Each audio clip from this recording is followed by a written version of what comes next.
गुरु जी को कोटि कोटि प्रणाम। संगत को मेरा सादर प्रणाम। गुरु जी के साथ हमारी जर्नी इतनी अच्छी रही। जब से उनके साथ जुड़े हैं, उनके चरण कमलों में हमें स्थान मिला है। हम बहुत सौभाग्यशाली हैं कि हमने कलयुग में भगवान के दर्शन किए, उनको छुआ, उनके हाथों से प्रसाद लिया और जिंदगी को उन्होंने हमें जीने का तरीका बता दिया। लाइफ तो पहले भी चलती थी गुरु जी से मिलने से पहले, लेकिन वो जिंदगी में वो स्थिरता, वो भगवान से प्रेम, वो सारी चीजों का हमें ज्ञान नहीं था। गुरु जी ने हमें इन सब बातों का ये बताया कि हमें भगवान से डरना नहीं है। पहले हम जो भी करते थे एक डर से करते थे कि हमें फास्ट करना है, हमें पूजा करनी है, नहीं करेंगे तो ये होगा वो होगा। तो गुरु जी ने इन सब बातों से अलग सिर्फ हमें एक प्यार से रहना, प्यार से जीना, आपस में प्यार करना, फैमिली से प्यार करना, भगवान से प्यार करना, ये सब कुछ सिखाया। जब गुरु जी के पास जाते थे तो हमें ये नहीं पता था कि भगवान है गुरु जी। हम तो एक गुरु जी समझ के जाते थे गुरु जी के पास, लेकिन उनके वो दर्शन, उनका वो जो आकर्षण था, लगता था हम किसी दूसरी दुनिया में आ गए हैं। सबसे पहले जब हमने गुरु जी के फर्स्ट टाइम दर्शन किए तो हमारे गुरुओं के पास इसलिए थोड़ा, जब शुरू किया तो थोड़ा वो चलता था कि ये गुरु जी के पास जाना चाहिए या नहीं जाना चाहिए। बड़े कंफ्यूजन में रहते थे क्योंकि टीवी पे ये सब जगह जो भी गुरु आते थे उनके बारे में कुछ उनकी वो इमेज ऐसी थी कि थोड़ा डर लगता था। लेकिन जैसे गुरु जी के पास गए तो इनके दर्शन करके सोच के तो ये जाता है ना इंसान, जो गुरु होंगे दाढ़ी रखी होगी उन्होंने और वैसे दूसरे कपड़े डाले होंगे जो संत महात्मा डालते हैं, लेकिन ऐसा कुछ नहीं था। जैसे गुरु जी को देखा तो चरण छुए उनके, तो ऐसा लगा कि जैसे पता नहीं इतना पीस ऑफ माइंड, इतना अच्छा लगा। उनका वो तेज ऐसा नूर था चेहरे पे कि आंखें जो जैसे जैसे सूरज को देखो तो ऐसे हो जाती है, तो एकदम से लाइट लाइट थी बिल्कुल गुरु जी के अंदर।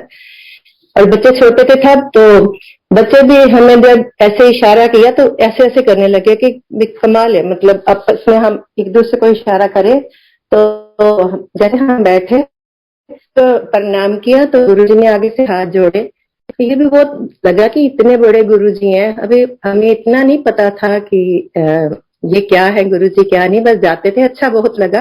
जाना शुरू हो गए तो अच्छा लगने लग गया। लाइफ ऐसे चलती रही तो दिन हमारे सेट थे, गुरुजी ने किए हुए थे कि कब आना है, कैसे आना है, और एक डिसिप्लिन एक वहां का। और वहां का जो शब्द कीर्तन माहौल, वो दुनिया उस समय अलग होती थी, अभी भी है, ऐसा नहीं है कि अभी भी हम सत्संग में जाते हैं बैठते हैं तो एक अलग सी हमारे अंदर वाइब्रेशन आती है। ध्यान जब लगता है तो पता नहीं हम कौन सी दुनिया में होते हैं।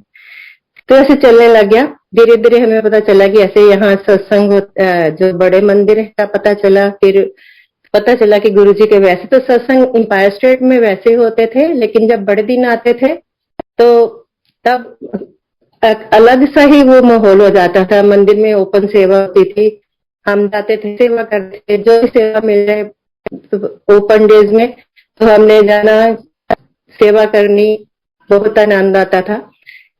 कोई भी त्योहार आता तो उसका त्योहारों का हमारा मीनिंग ही चेंज हो गया था गुरुजी के साथ जुड़ के। और गुरुजी इतना ध्यान रखते थे, खिलाते थे, पिलाते थे, ब्लेस करते थे, लंगर प्रसाद वो स्पेशल है। वो मतलब गुरु जी के चरणों में बैठ के लंगर प्रसाद ही करना है तो वो ऐसा होता था पता नहीं हम कौन सी डिवाइन दुनिया में आ गए हैं और कौन सा डिवाइन हमारे अंदर सब कुछ जा रहा है। एक बार मुझे याद है कि होली का दिन था, गुरु जी के पास हमें पता चला था कि होली मनाई जाएगी। तो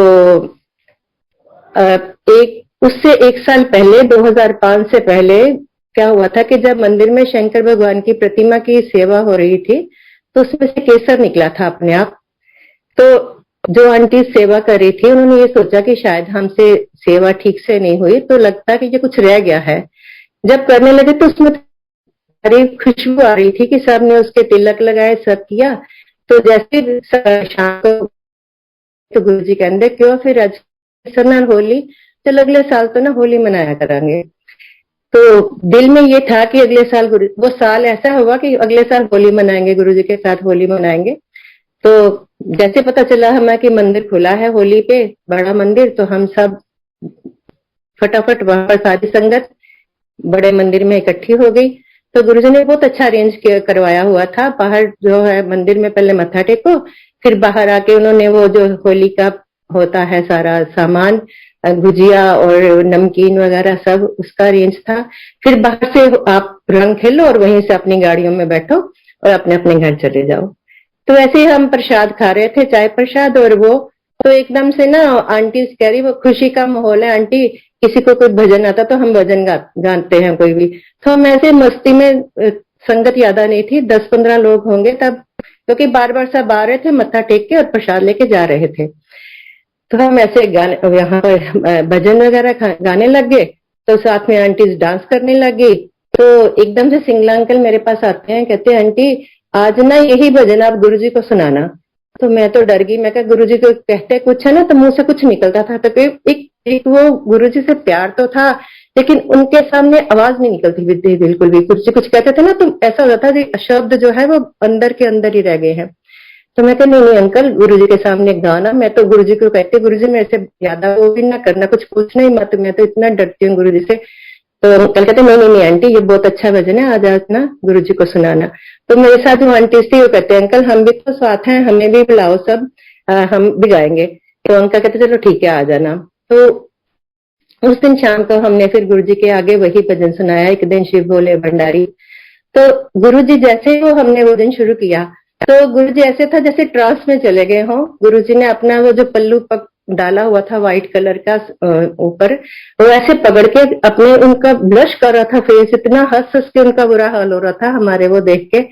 तो वो दिन हमें मतलब भूलता नहीं है। बहुत मजा आया गुरुजी से, गुरुजी ने इतनी ब्लेसिंग्स दी, कहते जाओ आंटी ऐश करो जाओ। फिर सबके मन में अभी हम भी गा रहे हैं, गुरुजी बार बार इन्हीं को बोल रहे हैं कि जाओ ऐश करो, फिर गुरुजी कहते जाओ सारी आंटियां ऐश करो। तो इतने खुश हम सब, इतने खुश। और घर आई तो मुझे याद आया कि मेरा देसी नहीं ऐसे उस दिन बर्थडे था, तो गुरुजी ने इतना अच्छा वो बर्थडे गिफ्ट दिया।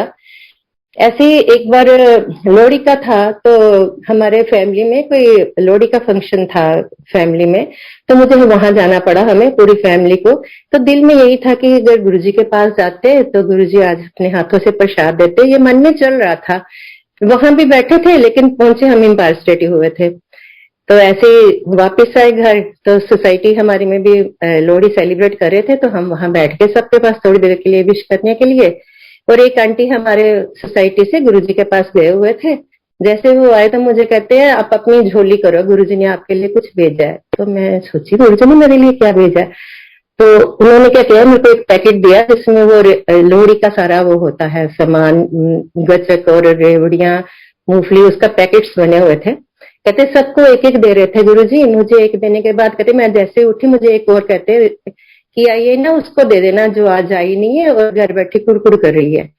मतलब इतना प्यार गुरु का कि गुरु, इतनी सी बात मेरे मन में थी कि हमने प्रसाद देना था आज गुरुजी के हाथों से, तो गुरुजी ने वो प्रसाद घर में भेज दिया।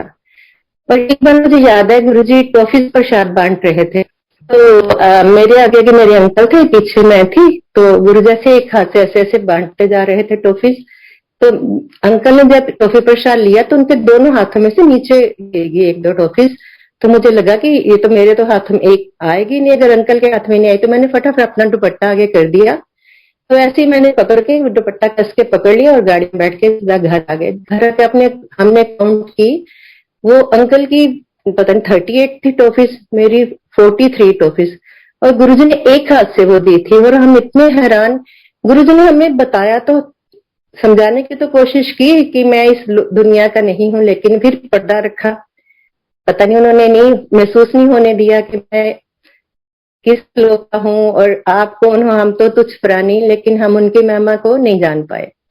टाइम निकलता गया, इन बिटवीन हम जाते रहे। एक बार मुझे याद है कि शिवरात्रि का फंक्शन था, तो तब भी सेवा चल रही थी बड़े मंदिर में, और मेरे अंकल और एक और अंकल थे वो शिवलिंग की सेवा कर रहे थे। तो हम आंटी जो है नीचे कर रहे थे सब सेवा।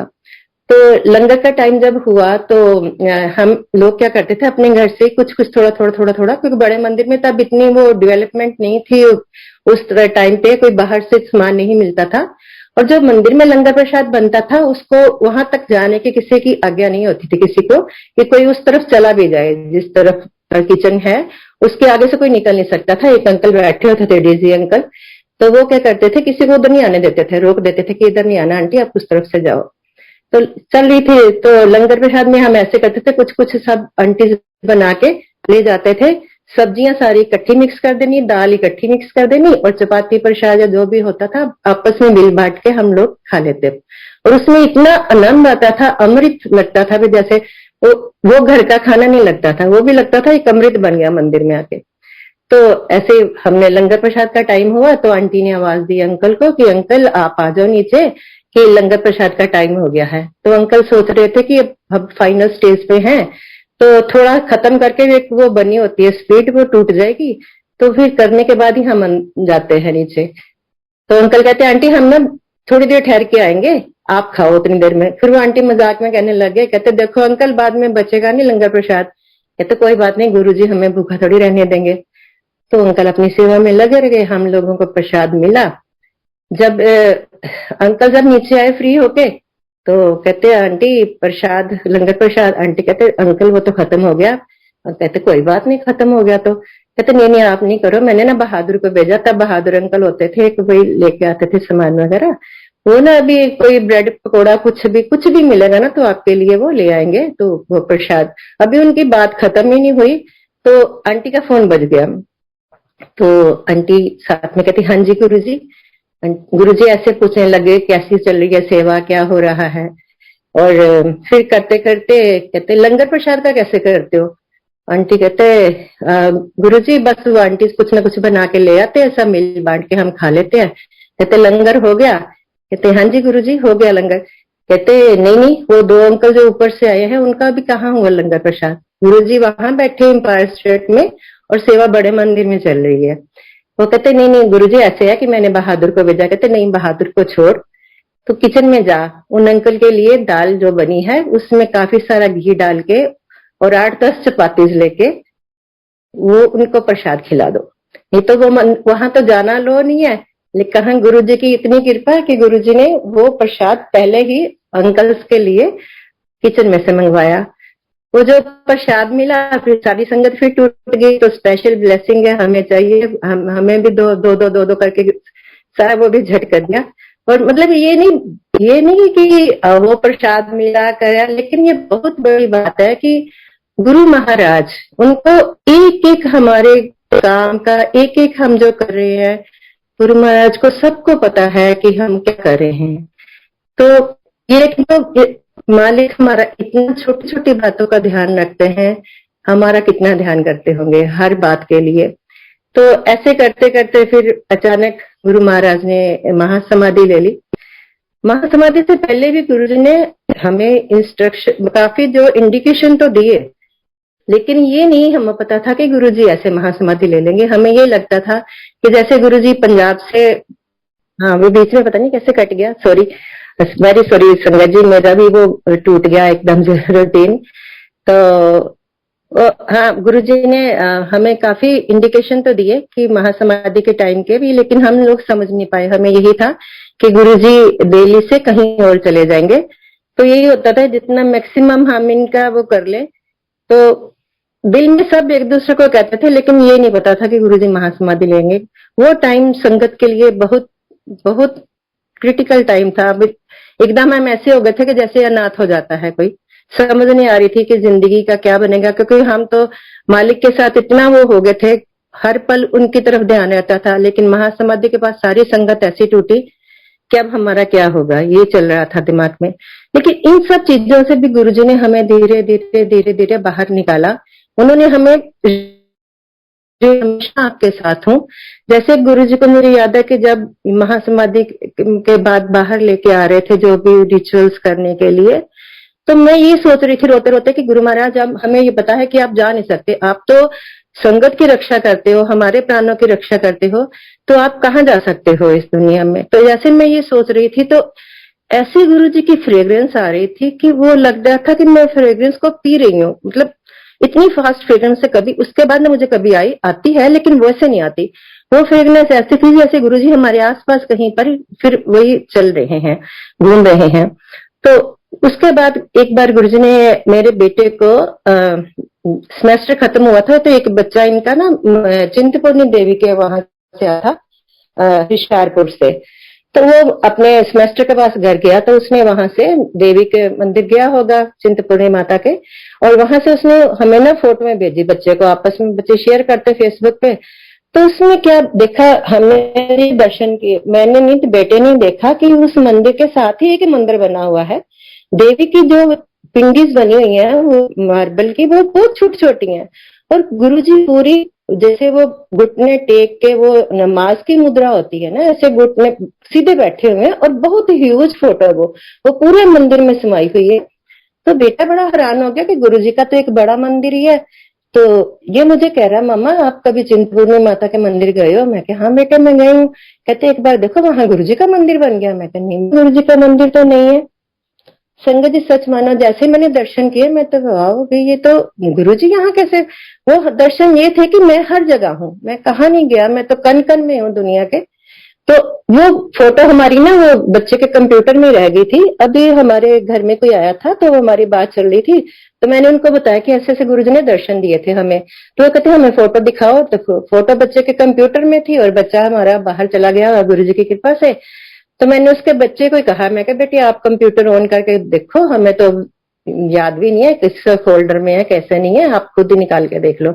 संगत जी जैसे वो फोटो दोबारा निकाली तो उसमें अलग चले में स्वरूप आ गए हैं। अब मतलब पहले तो गुरुजी ने एक साक्षात वो दिए थे दर्शन, अब पूरी पिंडीज में गुरुजी के अलग अलग चोले में। वो आंटी ने बताया, कहते देखो आंटी आप ध्यान से देखो, पिंडीज में भी गुरुजी है, आपने तो देखा ही नहीं। तो मैंने कहा गुरुजी ने शायद ये फोटो इसीलिए निकलवाई है बाहर कंप्यूटर से इतने सालों के बाद, 2007 की बात है, और अब देखो 23 में गुरुजी ने वो दर्शन दिए कि हर पिंडी में गुरुजी विराजमान है। तो ऐसे उन्होंने धीरे धीरे धीरे धीरे करके संभाल लिया। जिंदगी चल रही थी, कहते ना गुरुजी सबसे पहले हमारी लाइफ देखते हैं, हेल्थ देखते हैं, फिर उसके बाद जो भी है हमें देना देना तो उन्होंने सब कुछ है, लेकिन ये उनको पता है किस टाइम पे हमें किस चीज की जरूरत है। 2012 में लास्ट पे मेरा ना वेट अपने आप कम होना शुरू हो गया था संगत जी। तो ये समझ नहीं आ रही थी क्यों हो रहा है, तो मुझे नोटिस करना शुरू कर दिया लोगों ने, और सब कहेंगे आप ना चेकअप करवाओ, आपका वेट कम क्यों हो रहा है। तो मैं यही सोचती थी नहीं गुरुजी कर रहे हैं, जो कर रहे हैं गुरुजी कर रहे हैं, लेकिन फिर सब बार बार कहें। तो ऐसे करते करते 2013 की मार्च आ गई, उसमें गुरुजी ने मुझे ड्रीम दिखाया कि मैं बेड रिडन हो गई हूँ, और फिर गुरुजी की मुझे आवाज आती है कि आगे चल के तेरा यह हाल होना है। मैं बहुत मोटी थी तब, तो मैं पर होन नहीं देंगा, 10 किलो घट करांगा, चिंता नहीं करनी, जो कोई कहना कह दे, किसी ने दसना भी नहीं है, और मैं तो फिक्र नहीं करना कोई भी। फिर मैं और ज्यादा वो हो गई भी, चलो ठीक है अब तो गुरुजी का वो हो गया, देश जो हो रहा है ठीक हो रहा है। अब ऐसे करते करके जब जून का आ गया, मई जून का टाइम, तो सब कहने लगे आंटी आप 10 किलो कम हो गए हो, आप 10 किलो कम हो गए हो। तो मेरे अंकल वही ना मन में आ जाता है, कहते एक बार ऐसे करो चेकअप करवा लो, भी कुछ होगा तो पता चल जाएगा। मैं कहूँ नहीं गुरुजी ने बोला था भी मैं जो कर रहा हूँ मैं कर रही हूँ, तो हमने चेकअप नहीं करवाना। पर फिर वो कल कहते एक बार करवा लो, तो हमने चेकअप करवाया जब, तब उस समय फास्टिंग की मेरी शुगर आई 500। तो एकदम से हम भी हैरान, भी शुगर जिसकी इतनी हाई हो वो बंदा ना चल सकता है ना घूम, मतलब कि उसको जो चक्कर आते हैं कुछ ना कुछ तो होता है, लेकिन मुझे कुछ भी नहीं हो रहा था, और ये पता नहीं कब से प्रोसेस चल रहा था, लेकिन मुझे किसी तरह की कोई प्रॉब्लम नहीं फील हो रही थी। और फिर उसके बाद अंकल यहाँ हम गुड़गांव में है, तो आर्टिमिस में मुझे ले गए, वहां डॉक्टर को दिखाया, करा, टेस्ट हुए सारे, उन्होंने भी कहा भी आपको इंसुलिन की जरूरत है, लेकिन हम वेट करते हैं, अगर फर्स्ट टाइम आपको हुई है से करो, ये मेडिसिन खाओ और कल फिर चेक करो फास्टिंग में, फिर परसों करो, फिर 2 दिन के बाद मेरे पास आओ। नेक्स्ट डे वो 290 आई, उसके अगले दिन फिर 190 आ गई। तो डॉक्टर कहता ठीक है अभी आप ना इसी पे रहो, मेडिसिन पे रहो, इंसुलिन की जरूरत नहीं है। फिर मुझे वो बार बार कहे आपको कुछ महसूस होता है, मैं कहा मुझे तो कुछ नहीं महसूस हो रहा। अभी कहता इतनी शुगर में आप बैठे कैसे हो, मैं कहा मुझे कुछ नहीं पता चल रहा। अब उसको क्या बताऊं कि ये सब गुरु महाराज की कृपा है, उसके आगे तुम डॉक्टर क्या कर लोगे। फिर ऐसे हुआ कि मेरे को शुगर डाउन आनी शुरू हो गई, तो हमने एक टेबलेट अपने आप ही बंद कर दी, लेकिन चल रहा था ऐसे, जो मेडिसिन थी भी चल रही थी। जैसे संजय जी मैंने मेडिसिन शुरू की, मेरे सारे सेंस ऑर्गन पे ना इफेक्ट आना शुरू हो गया। इतनी देर कुछ नहीं हुआ, पता नहीं कब से हो रहा था, लेकिन जैसे मैं शुरू के बाद मेरी आई साइट बिल्कुल चली गई। मेरे को 2 चश्मे लग गए, एक पास का एक दूर का, इतने मोटे मोटे लेंसेज वाले। एक नंबर 7 था, एक शायद 8 था। और मुझे बिल्कुल ऐसे सुबह उठी तो एक लाइट की जगह 10-10 लाइट्स नजर आ रही थी, फोकस नहीं हो रहा था कुछ भी। तो मैंने सोचा चलो ठीक है, गुरुजी हमारे 90% कहते हैं ना गुरुजी काट देते हैं, वो उन्होंने बेड रेडिंग का काट के मेरा, चलो शुगर का है तो कोई नहीं, वो भी धीरे धीरे करेंगे अपने आप ही ठीक जो करना है, उन्होंने जो उनकी इच्छा। थैंक्स है फिर भी इनका कि उन्होंने बेड पे नहीं पड़ने दिया। ऐसे 2 महीने बीते तो मुझे फिर ना दिखाई दे उन चश्मों में से। तो फिर मैंने सोचा कि आई साइड और चली गई है मेरी। डॉक्टर के पास गए, डॉक्टर मुझे बार बार कहे आपकी एज इतनी है जो आपने बताई है मुझे। हाँ जी इतनी है। कहते इस एज में क्या, कि छोटी एज में भी किसी की आंखें चली जाए ना, अगर एक बार आईसाइट चली गई तो दोबारा नहीं आती, आपकी तो आंखें ठीक हो गई हैं। तो ये गुरु की कृपा है जो हमें दोबारा जिंदगी दे देता है। दोबारा आंखें कौन दे सकता है आपको। मेरे धीरे धीरे वो सेंस ऑर्गन जो गए थे, मुझे सुनाई नहीं देता था, दांत हिलने लग गए थे, जो वो आ रहा था असर, धीरे धीरे वो सारा खत्म हो गया। अब गुरु महाराज की कृपा से सब ठीक चल रहा है, उनकी कृपा है। उसके बाद अभी इन सब से निकले थे तो अंकल के कई प्रॉब्लम्स आई, कई बार आई, और गुरु महाराज ने वो ऐसे निकाल दी। कई तो गुरुजी हमारी प्रॉब्लम ऐसे दिखा के सपनों में ही निकाल देते हैं। एक बार मुझे याद है कि अंकल के किडनी में कोई प्रॉब्लम आ गई थी और इनकी इतनी पेन हो रही थी कि डॉक्टर दिखा दिखा के हम हार गए थे। तो इनके पूरे टेस्ट होने थे। एक दिन डॉक्टर ने कहा कि आप फुल इनके टेस्ट करवाओ सारे, काफी लंबे चौड़े टेस्ट थे वो। और रात को मुझे सपने में गुरुजी आते, अगले दिन हमने करवाने थे टेस्ट। वो थर्सडे था जब टेस्ट होने थे, टाइम लिया हुआ था। तो वेडनेसडे गुरुजी मुझे दर्शन देते हैं। दर्शन में गुरुजी मुझे क्या दिखाते हैं कि गुरुजी बैठे हैं, तो एक ना गुरुजी के पास अंग्रेज अंकल आते थे, संगत बीच में जानती होती है, शेट्टी अंकल थे वो भी। तो गुरुजी के ना वो माथे पे किस, फोरहेड पे किस करते थे अंकल, या गुरुजी का हाथ पकड़ते हुए उस पे भी किस करते थे। तो वो सपने में वही कर रहे हैं।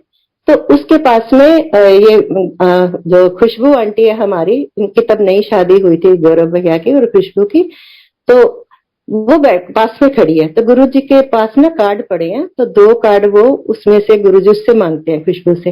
तो खुशबू आंटी उनको 2 कार्ड गुरुजी को पकड़ाती है। गुरुजी एक कार्ड तो अंजना मैनी आंटी है जिनके हस्बैंड को किडनी की प्रॉब्लम थी, उनको गुरुजी ने ठीक किया था।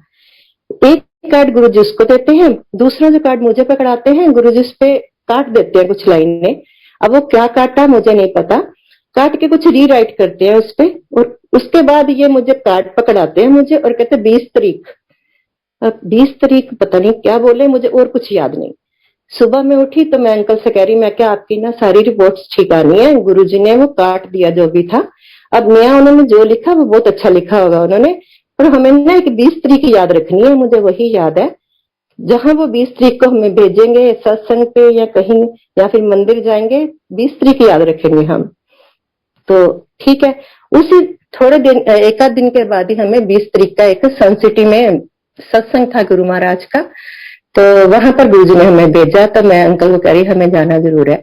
जैसे हम उस सत्संग पे पहुंचे तो वहां पर अंजना मैनी आंटी और अंकल अनुराग अंकल दोनों खड़े वहीं पर, जिनका मुझे गुरुजी ने पहले दिखाया था। और मैं जब उनसे मिली तो मैंने अंजना आंटी को सारा अपना ये सुनाया सपना, और देखो उसके बाद अंकल बिल्कुल ठीक है। मतलब गुरुजी वो सारी चीजें सपने में ही काट दिया उन्होंने। तो हम उनका कहाँ तक देनिया दे, मतलब कि शुक्राना भी लगता कि बहुत छोटा वर्ड है जो वो हमारे लिए करते हैं, उसका बैक हम कुछ भी नहीं दे सकते गुरु महाराज को। ऐसे लाइफ चल रही थी। अभी पीछे 2019 की बात है, मेरे बेटे के कुछ प्रॉब्लम आ गई थी। हम 18 में गए थे बेटे के पास, वो बैंगपुर में है। तो उसकी आंख ना एक बाहर को निकल रही थी। तो मैं उसको बोल रही हूँ, बेटे तुम ना आंख अपने टेस्ट करवाओ, कुछ ना प्रॉब्लम है तुम्हारी, एक आई बाहर आ रही है। तो उसने दिखाया डॉक्टर को, डॉक्टर कहता कोई बात नहीं, आप थोड़ा ना इस पे गर्म लेके ना कपड़ा सेक किया करो, ठीक हो जाएगी। अब बच्चे हैं, टाइम मिलता नहीं उनको, हम तो उसके पास रहे थोड़ी देर, वापस आ गए इंडिया में। उसके बाद वो हमारे पास आया इंडिया, तो वो आंख और थोड़ी बाहर आई हुई थी। तो मैंने उसको बोला, मैं कहा बेटे तू नहीं आता, तो मम्मी दिखा तो दिया, बार बार आप ना आंख के पीछे क्यों पड़ जाते हो। मैं कहा बेटे मुझे लग रहा है, तो मुझे कोई दर्द नहीं हो रही, कुछ नहीं हो रहा। फिर वो वापस चला गया थोड़ी देर रुक के। फिर हम जब नेक्स्ट टाइम 19 में गए बेटे के पास, तो वो हमें जब लेने आया ना एयरपोर्ट से, कहता आज मैंने छुट्टी की है मम्मी, तो आज मैंने ना अपनी आंख भी किसी दूसरे डॉक्टर को दिखा दी। मैंने वहां पर ऐसा सिस्टम होता है कि आपको एक डॉक्टर पर्सनल अपना रखना पड़ता है, आप उसी के पास जाते हो, बाकी फिर वो जहां जहां आपको रेफर करे, जैसे भी प्रॉब्लम है तो वहां वो स्पेशलिस्ट के पास भेजते रहते हैं। तो मैंने कहा मैं क्या दिखाऊंगा, मैंने नहीं आंखें दिखा दी। और उसके ने कहा कि आप इसको सीरियस लो, डांटा उसने मुझे। तो उसने ना आज मेरा सीटी स्कैन करवाया हुआ है सारी आंख का, तो आज मैं वो भी करवा के ना फिर आपको लेने आया हूँ एयरपोर्ट से। मैं कहा शुक्र है बेटे आपने दिखा लिया, चलो जो भी है उसका इलाज हो जाएगा। बस वो जब तक उसकी रिपोर्ट नहीं आई तब तक हमने अच्छा टाइम बिताया। जैसे उसकी रिपोर्ट आई तो उसमें बहुत वो कैंसर की बताई हुई थी प्रॉब्लम, हमारे तो नीचे की सांस नीचे, ऊपर की ऊपर, किसी स्टेज में वो किसी तरह की भी हो सकती है। तो अब मुसीबत पड़ गई हमारे लिए, बच्चे के लिए क्या करे। फिर वही एक सहारा गुरु महाराज का, तो उनसे प्रे किए गुरु जी। तो पर गुरु जी ने इतनी हमारी वहां पर वो की सहायता कि वो डॉक्टर इतनी अच्छी हमें मिली। उस लेडी ने छोटी थी उम्र की, और इसको मेरे बेटे को हक किया, कहती you are like my younger brother, don't worry I will do my best for you. उसने बेचारी ने जल्दी जल्दी वो भेज के कहीं पर ईमेल्स, कहीं कुछ सबसे प्रायोरिटी में इसका डाला केस। वहां तो मेडिकल की सिचुएशन बहुत खराब है, जब तक आप ज्यादा बुरा हाल नहीं हो जाता कोई डॉक्टर आपको सीरियस नहीं लेता। तो उसने ईमेल्स डाल डाल के, बहुत छोटा बच्चा है, उसके ऐसे करो ऐसे करो। चलो करते करते उसने हमें ये भी बोला कि इसके पेरेंट्स आए हुए हैं, उनके होते होते इसकी सर्जरी हो जाए तो अच्छी बात है, तो ये बेचारा परेशान हो जाएगा, पीछे अकेला है। तो उन्होंने, इनका एक डॉक्टर अमेरिका से आया था स्पेशलिस्ट, उसके पास इसको सर्जरी के लिए भेजा। और सर्जरी जब होनी थी वो कहा गुरु महाराज आप साथ जाओ, सबका यही होता है अपने बच्चों के साथ, उनका दुख नहीं देखा जाता बच्चों का। तो जैसे उसने कहा कि मेरे पास आए ना, सर्जरी से पहले एक बार इसका ना थोरली वो करते हैं पूरा कुछ स्कैनिंग वगैरह, तो उसमें वो किया। लेकिन उसमें देखो गुरु महाराज ने वो रिपोर्ट चेंज कर दी। उसमें क्या निकला कि इसके फंगस फंस गई है आंख के अंदर। जो डॉक्टर इतना डरा रहे थे ये होगा, ऑपरेट तो हुआ, लेकिन जो चीज डॉक्टर बता रहे थे वो नहीं थे। तो ये किसने की रिपोर्टें, किसने बदली, ये सब गुरुजी करते हैं। हमारी छोटी से छोटी, बड़ी से बड़ी हर प्रॉब्लम का कुछ हमें ऐसे बाहर निकाल देते हैं कि बस हम चुप करके बैठ जाते हैं। ये पीछे की बात है, लास्ट ईयर की। मेरे को डेंगू हुआ और पता नहीं था पहले, तो वैसे होता ना, टेम्परेचर हुआ, चलो जी मेडिसिन ली और ठीक हो जाएगा। लेकिन एक आध दिन में मुझे वो वॉमिटिंग शुरू, दूसरा कई तरह की प्रॉब्लम आई, कुछ खाया, पानी भी पीती थी तो बाहर आ जाता था। तो अंकल कह रहे, मैं कुछ पूछता था तो गलत जवाब देती थी मुझे, मैं पूछता था तू ठीक है, कहता तू गलत उल्ट पुलट बोलती थी। ये फिर मुझे हॉस्पिटल ले गए, वहां गए तो वहां फिर पता नहीं सारे पैरामीटर हिले हुए थे। एक तो डेंगू निकल आया, दूसरी फिर 600 पे मेरी शुगर पहुंची हुई, 40 से नीचे मेरा बीपी आया हुआ, और सोडियम डाउन, मतलब हर पैरामीटर मेरा हिला हुआ था। फिर वही एडमिट हो गए हॉस्पिटल में ही, और चलता रहा इलाज वगैरह। 4-5 दिन के बाद डॉक्टर कह रहा कि इनके कोई भी दवाई सूट नहीं कर रही, तो हमें बड़ी दिक्कत हो रही है, क्या करें, हमें परेशान है।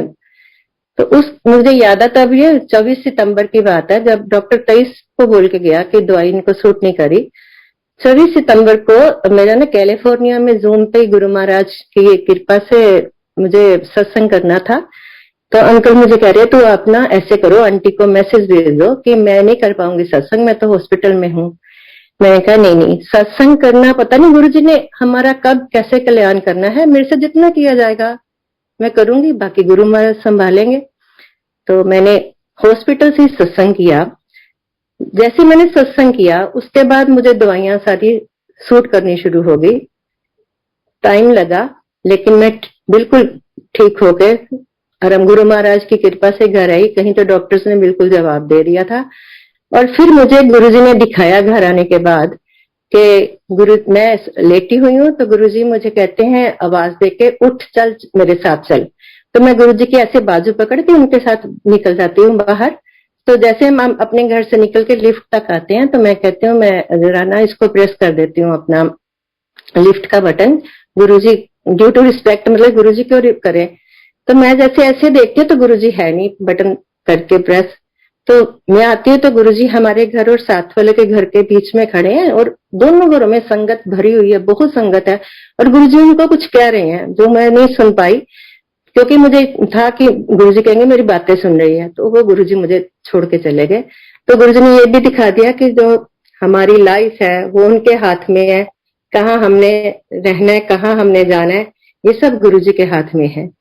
तो ये जिंदगी उनकी दी हुई है। ऐसे नहीं गुरुजी ने कि मेरा, मेरे अंकल का, मेरे बच्चों का और सबका इतना ध्यान रखा है, इतना ध्यान रखा है। मेरी बेटी की शादी करवाई गुरु महाराज ने इतनी जल्दी जल्दी, मतलब कि वही जाने कैसे हो गई, क्या हुआ हमें पता भी नहीं चला। मेरा जो डॉटर का बेटा है वो गुरुजी ने दिया है और सपने में भी उनका, उसकी का नामकरण भी किया गुरुजी ने, बिस्ता ये नाम रखना है। तो हर चीज हमारे उनके साथ कनेक्टेड है। तो हमें, मेरे पेरेंट्स को गुरुजी ने जोड़ा अपने साथ, मेरे ब्रदर को, सिस्टर को, धीरे धीरे धीरे धीरे सारी फैमिली को गुरुजी अपने साथ जोड़े हैं। मेरे मामा एक बार आए थे गुरुगांव में हमारे पास, तो तब काफी देर की बात है। तो हम, इतना गुरुजी का पता भी नहीं था लोगों को। तो हम मंदिर जा रहे एम्पायर स्टेट में। तो मैंने मम्मा और पापा से पूछा कि आप चलोगे हमारे साथ। पापा ने तो मना कर दिया और मम्मा कहते चलो मैं चलती हूँ। तो थोड़ा बुजुर्गों को ये भी होता ना, थोड़ा तब एम्पायर स्टेट में टॉयलेट अंदर ही था। तो मेरे को ये होता कि अगर बुजुर्ग बंदे को टॉयलेट जाना है तो कैसे जाएंगे, ये सोच रही थी बस मम्मी को ले जाते हुए। फिर मैं कहा गुरुजी अपने आप देख लेना, अब आप बुला रहे हो तो ठीक है। बाद में तो सामने फिर बन गए थे टॉयलेट्स वगैरह, लेकिन पहले थोड़ी थी प्रॉब्लम उसमें। तो हम चले गए, प्रसाद लिया, मम्मी को साथ साथ रखा कि कुछ उनको पता नहीं है, अगर कुछ गड़बड़ होगी तो गुरुजी से होता था कि गुरुजी डांट ना दे। तो हम, मेरा लंगर प्रसाद बाद में हुआ, अंकल का और मम्मा का पहले हो गया। जैसे मैं लंगर प्रसाद ले रही हूँ तो मम्मा लाइन में पीछे के लगे थे आज्ञा लेने के लिए। तो मैं लंगर प्रसाद ले रही थी तो गुरुजी मम्मा को ऐसे बुला रहे हाथ से और वो डरते जा नहीं रहे। अब मैं बैठी हूँ, मैं मम्मी को ये भी नहीं कह सकती कि मम्मा गुरुजी बुला रहे आप जाओ, मैं बोल नहीं पाई। तो मम्मी गए नहीं, डर गए। चलो फिर वापस आ गए हम, लंगर प्रसाद मेरा भी हुआ, हम निकला घर में। मैंने मम्मा को बोला, मैं कहा मम्मा आप गुरुजी बुला रहे थे। कहते मैं ना बेटा डर गई, पता तो मुझे लग गया था कि गुरुजी बुला रहे हैं, लेकिन ना वो मैं इतना डिसिप्लिन देखा, कहते मैं ना ऐसे डर गई कि मैं आगे जाऊंगी तो मुझे कुछ कोई कह ना दे। चलो एनीवे वो वहां से आ गए। उसके बाद मम्मा आए भी नहीं, बुजुर्ग थे तो कम आते थे हमारे पास, फिर आना जाना उनका कम हो गया। एक दिन घर में सोच रहे अपने बैठे बैठे कि गुरुजी आपके पास तो इतने लोग आते हैं, आप, मैं एक बार गई हूँ, आपके एक बार दर्शन किए हैं, तो मुझे ना आपका ही ध्यान रहता है सारा दिन रात। आप तो भूल भी गए होंगे मैं आई नहीं आई, इतनी संगत आती है आपके पास। कहते दिन में एक ख्याल आया करके फिर मैं ना भूल भाल गई अपना। कहते जब रात हुई तो कहते मैं बेड पे लेटी हूँ, मुझे याद है मैं सोई नहीं हूँ, कहते मैं जाग रही हूँ। तो मुझे ऐसा लगा जैसे ना दरवाजे के बीच में गुरुजी खड़े हैं। तो कहते उन्होंने ने ट्राउजर और टी डाली हुई थी। कहते मैं दिल में सोच रही, क्योंकि उन्होंने चोले में दर्शन किए थे, ये लग तो गुरुजी रहे हैं पर इन्होंने ट्राउजर और वो टी डाली हुई है और नीचे वॉकिंग शूज डाले हुए हैं, गुरुजी तो चोला पहनते हैं। कहते अभी मैं सोच रही हूँ तो मेरे कान में आवाज आती है दर्शना दर्शना।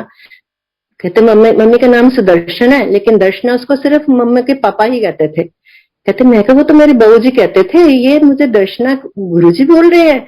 तो कहते मैं ना फिर एकदम से ऐसे होगी और मेरे अंदर, आप मैं वही लेटी हूँ और मेरी एक बॉडी बीच में से निकली है और वो गुरुजी के पास पहुंच गई है। तो गुरुजी कहते चल चोली कर। कहते मैंने ऐसे फटाफट अपना दुपट्टा आगे किया। कहते उसमें गुरुजी ने 2 पैकेट डाले। कहते मैं ऐसे सिर पे लगा रही तो तब मैंने ऊपर देखा तो गुरुजी वहां नहीं थे, गुरुजी जा चुके थे। कहते फिर मैं वो मेरे शरीर आया, उसमें वो जो डिब्बे थे वो टेबल पे रखे। कहते फिर मुझे होश आई भी, मैं कहाँ थी, गुरुजी कहाँ गए। कहते फिर मुझे कुछ समझ नहीं आई। तो चलो मैं क्या, अच्छा ठीक है गुरुजी को मेरे, कहते फिर मेरे दिमाग में आया कि मैंने तो सुबह सोचा था कि गुरुजी आपके पास तो इतनी दुनिया आती है, पता नहीं आपको मेरा, लेकिन वो आपने मुझे उस नाम से बुलाया जिस नाम से मेरे पापा बुलाते थे मुझे। तो वो बात आई गई होगी। उसके बाद मेरे मामा ने अपना घर रेनोवेट करवाया। वो जो दो डिब्बे दिए गुरुजी ने, वो डबल स्टोरी घर बनवाया उनका, पहला फर्स्ट वाला और फिर सेकंड वाला। तो उसके बाद मेरा भाई जो था वो यहाँ जाता था रामा शरणम लुधियाना में। तो मेरा बड़ा मन था कि एक बार वो भी गुरुजी के दर्शन कर ले। तो लेकिन जब कहना तो उसने टाल देना, ने कहना कोई नहीं दीदी, एक ही शक्ति आती है, भगवान एक ही है, इधर देख लो उधर पूज लो। तो फिर मैं दोबारा कहती नहीं थी, क्योंकि हमारा काम होता है एक बार कहना, गुरु जी ने जब किसी को मिलाना है, जब बुलाना है, उनके हाथ में है। तो एक बार मुझे याद 2006 से 7 चढ़ना था और न्यू ईयर का फंक्शन था। तो बड़ी फोग थी, बड़ा हो, तो उसको हमने बुला लिया तो आजा। अब वो बहाने लगाए, साथ में मेरे सिस्टर के हस्बैंड थे, उसका भी मन था कि मैं लेके जाऊं इनको, वो आते थे गुरुजी के पास। तो ये कभी बहाना लगाए, फोग बढ़ गया, कभी कुछ कहे कभी कुछ कहे। तो लेकिन वो गुरुजी ने जब बुलाना है तो वो फोग वगैरह कोई कुछ नहीं कर सकता। ट्रेन काफी लेट हो गई। जब मैंने फोन किया तो अंकल मंदिर में गए हुए थे सेवा करने, और ये मुझे कहते थे तब ना इतने डेवलपमेंट नहीं हुई थी गुड़गांव में। तो अंकल कहते अगर ये इसको तक आ जाएंगे ना, यहाँ तक आ जाएंगे आजादपुर तक, तो उनको कहना फोन कर दे, मैं मंदिर से निकलूंगा तो वहीं से उनको पिक कर लूंगा, टाइम बच जाएगा रात को, फिर नहीं तो लेट हो जाएंगे गुरुजी के दर्शनों के लिए। तो मैंने कहा अभी तो उनकी ट्रेन वहां से लेट चली है और पता नहीं कब तक पहुंचते हैं आप। कहते कोई बात नहीं, तो मुझे फोन कर देना, मैं फिर आ जाऊंगा वहां से निकल के। मैं अभी सोच ही रही हूँ, 5 बजे उनका फोन आता है कि हम दिल्ली पहुंच गए हैं। मैं कहा मतलब वो ट्रेन गुरुजी ने पता नहीं हवाई जहाज बना दी ऐसे, वो इतनी फास्ट, और धुंध इतनी सुबह, पता नहीं वो कैसे गुरुजी ने फटाफट फटाफट ट्रेन पहुंचाती। अंकल इनको पिक भी करके ले आए, आ भी गए। जब दर्शन करने गए ना, तो मेरा ब्रदर, ये जेंट्स पहले हो आए थे, हम जो थे पहले सोचा वॉशरूम होके फिर चलते हैं गुरुजी के दर्शनों के लिए।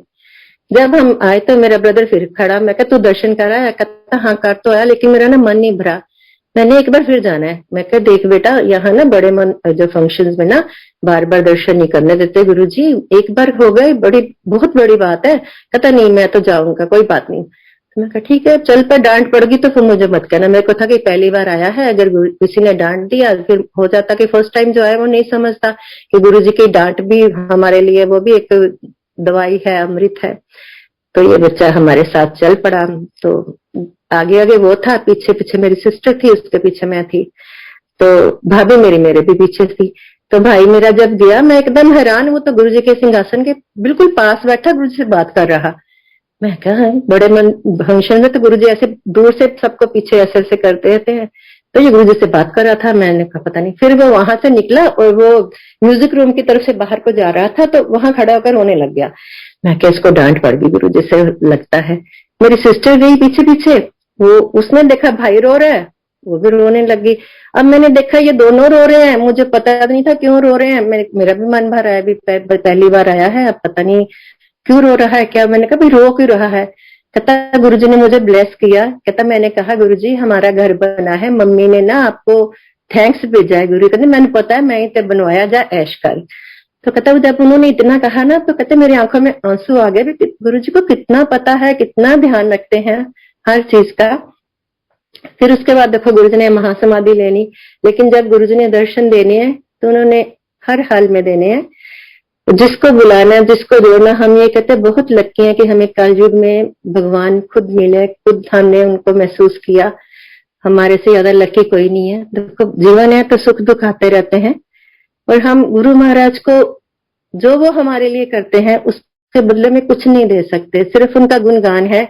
अगर हमें वो मौका मिले तो हमें चाहिए कि वो हम उसको मिस ना करें और अपनी जिंदगी उनके बताए हुए रास्तों पर चलने की कोशिश करें, क्योंकि हम ह्यूमन बीइंग्स हैं। दुख आते हैं तो हम डोल जाते हैं, हमारा वो टेस्ट टाइम होता है, हम उसमें पास होना बहुत बहुत मुश्किल है इस दुनिया में रहते हुए, क्योंकि रहते हुए सब कुछ चाहिए। सिर्फ हम इतनी कोशिश करते हैं, कर सकते हैं कि गुरु महाराज की मर्यादा में रहें, जो शब्द गुरुजी ने हमें हमारे जीवन के लिए अमृत दिए, हम उनको सुने, सत्संग सुने, जो प्रसाद वो हमें देते हैं वो खिलाए। इतने सिंपल से हमारे वो उन्होंने रूल बताए हैं जीने के। तो वही सत्संग वही ना समझ नहीं आती, कई बार शुरू हो जाए तो कहीं से कहीं पहुंच जाते, सोचता है बंदा कुछ है और गुरुजी कैसे कैसे किस तरफ कर देते हैं वो मुझे पता नहीं। मेरे को एक बेटी का सत्संग याद आ रहा है कि जब मेरी बेटी ने कंसीव किया था तो इसको खाना नहीं पच रहा था किसी तरह से भी, तो डॉक्टर्स को भी बोला भी नहीं खा तो कोई बात नहीं हो, वो डॉक्टर तो यही कहते हैं ना कि रिजल्ट हो जाता है इस हालात में, कभी भूख लगती है कभी नहीं लगती। लेकिन वो होता है कि जब बच्चा खा ही नहीं रहा और उस डाइट की जरूरत होती है तो बड़ा थोड़ी बुरी हो जाती है। तो ऐसे तभी फारूक नगर में एनुअल सत्संग था, तो ऐसे मेरे मन में विचार आ रहा है कि उसके लिए ना मैं प्रसाद ले लूं। तो मैं ये सोचूं कि अब बोलूंगी तो अच्छा नहीं लगता पता नहीं, पर गुरु जी बार बार ऐसे मन में ना ठोक डाल रहे थे कि उसके लिए ना कुछ भी प्रसाद ले जा। तो मैंने अंकल से बोला, जो कह रहे थे कि अंकल मुझे एक रोटी प्रसाद दे दो, घर लेके जाना। तो कहते हाँ आंटी, फिर गुरु जी दोगे। मेरे को लगता मैंने कहा भी नहीं, तो एकदम से अंकल आए, मुझे कहते ये लो आंटी रोटी प्रसाद घर ले जाओ। ठीक है, ये गुरु जी ने भेजी है। फिर तो मैंने वो बच्ची को खिलाई, तो उसके बाद उसको सारा डाइजेस्ट होना शुरू हो गया। तो वो भी मुझे गारी कहती मम्मी देखो मुझे जो प्रॉब्लम थी मेरे गुरु ने समझी, आप नहीं समझ पाए, डॉक्टर नहीं समझ पाए, जो करने वाले हैं गुरु जी हैं। तो गुरु जी का लख लख शुक्राना है, लख लख थैंक्स है कि जीवन में उन्होंने ऐसे हम संभाला हुआ है। संगत जी का कोई दुख आता है सुख आता है तो उसको भी उनका प्रसाद समझ के ग्रहण करना चाहिए। चीजें मुश्किल है जीवन में अपनानी, पर हम लोग सिर्फ कोशिश कर सकते। गुरु जी ने एक बार हमारे घर सत्संग करवाया, तो एक आंटी दिल्ली में रहते थे तो वो सत्संग में आ नहीं पाए। तो उसके बाद आंटी का हमें दोपहर को फोन आता है कि आंटी मैं सत्संग पे आ नहीं पाई और मैं आज अंकल को लेकर ना हॉस्पिटल गई थी अपने, उनके ना छाती में बहुत बड़ा लम्ब बन गया है, वो इतना हार्ड है और इतना बड़ा है कि उनको सांस लेने में भी प्रॉब्लम आ रही है। तो कहते हमारा वो टाइम निकल गया उसमें। मैं कोई बात नहीं आंटी, वो ना जो गुरु जी की इच्छा है, मैं उन्होंने जिसको जैसे भेजना है उनको पता उनका है वो। तो वो कहते हैं आंटी पर मैं ना अभी दोपहरी लेटी थी तो मुझे गुरुजी ने कहा कि आप ड्रीम में कहा कि उत्थे जाके प्रसाद खा, अंकल सत्संग करवा आंटी को लो लेके जा ते प्रसाद खिलाओ उत्थे जो भी चाह प्रसाद। कहती आंटी कोई भी प्रसाद हो ना, मैं अगर आंटी आपको गुरुजी ने बोला तो आप प्लीज वेलकम, गुरुजी का घर है, जब सत्संग होता तो हमारा घर तो है ही नहीं, वो गुरुजी का घर है। तो मैं क्या आप ले आओ अंकल को, तो हम मैं सत्संग भी करेंगे प्रसाद भी जो आप कहोगे, चाहे प्रसाद दूसरा जो भी गुरुजी का हुक्म होगा आप आ जाओ। तो वो अपने अंकल को लेके और अपनी मामा को लेके हमारे घर आए। तो उस दिन पता नहीं कैसे गुरुजी के वाला जो भोग की वो खीर प्रसाद था वो रह गया देना, वो भी गुरुजी की ही होती है सारी। जब मैं किचन में गई मैंने चाय प्रसाद रखा तो मेरे को वो कटोरी दिख गई, मैं कहा ये तो आज यही रह गया प्रसाद। तो मैंने वही प्रसाद एज इट इज उठाकर अंकल को दे दिया, फिर चाय प्रसाद बनाया। फिर वो जो मन में उन्होंने सत्संग डाले गुरुजी ने, मैं सत्संग उनसे करती गई और काफी टाइम रात बढ़ गई हो गई। तो वो जब घर चले गए तो उनका 2-3 दिन के बाद वो दोबारा टेस्ट वगैरह होने थे। जब वो टेस्ट हुए संगत जी, उस टेस्ट में उनका कोई प्रॉब्लम नहीं आई, वो सारे टेस्ट क्लियर आए और वो जो लम्ब बना हुआ था वो भी चला गया। तो ये भी गुरु जी की देखो कहाँ किसको कैसे ब्लेस करना है ये भी उनको पता है।